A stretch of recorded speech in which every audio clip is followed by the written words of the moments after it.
I'm Victoria Stilwell, and I am the trainer and host of It's Me or the Dog. And It's Me or the Dog is a television show which gives people great information on how they can raise a healthy, happy pet and how they can teach their pet using positive reinforcement protocols that is humane and increases the human-animal bond. If you have children and you want to bring in a dog, I think it's really important for wherever you're getting that dog from, that your children come along with you to the rescue shelter or to the breeder and interact with that dog in that environment. You want to see a dog that really wants to be with your kids, that is really excited about seeking your children out and displays no kind of anxiety behavior around your children at all. Even just that sort of first initial introduction can give you loads of information about whether this dog is going to be good in your home or not with your children. When you bring that dog into the home with your kids, tell your kids, back off a little bit. Allow your dog to be able to, this new dog to be able to come into this new environment and not have the pressure of the whole family on it all the time. Allow that dog to have a bit of space. We all need space. Children as well as animals. So allow that dog to have that space. Create a safe zone for that dog where the kids can't go, where that dog can take itself if it needs to have space. Because I go to a lot of homes where the dog has nipped at a child because the dog is just overwhelmed. And the children are just playing with the dog constantly and the dog's had enough. The kids aren't reading the body language and the dog goes to the only thing that it knows how now to get those kids to go away, which is to nip or to bite. Don't let that happen. Make a safe area for your dog. It could be a little room, it could be a crate, a mat or its bed, and that's where your kids don't go. At the same time, teach your kids, all right, there are some rules you're going to follow, okay?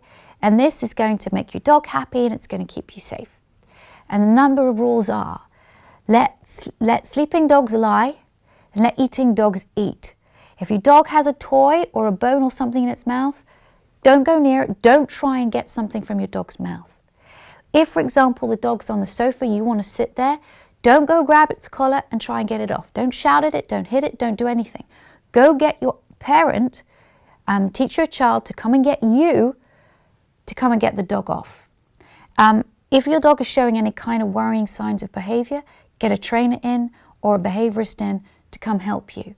But I think it's really important, not just educating your dog to be safe around your kids, but also educating your children how to be safe around the dog and how to respect that dog's space.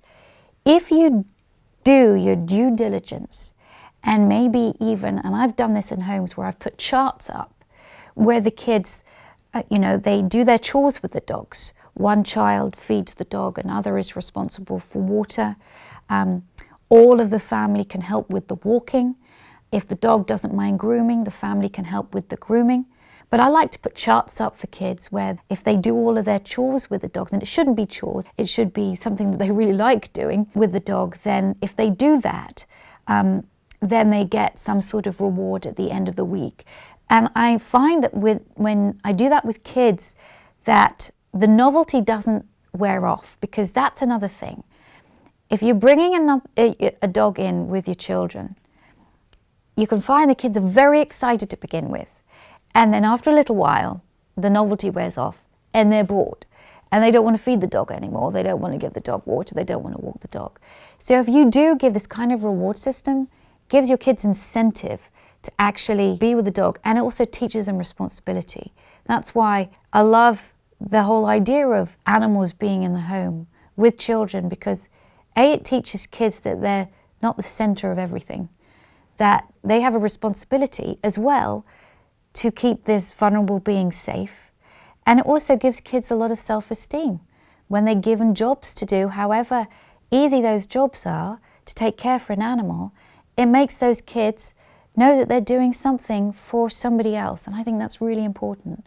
So an animal can be a huge asset to your home. Just make sure that you do it in the right way. Be patient, put in the time, and be committed, and you and your dog and your children can live very happily and very successfully together.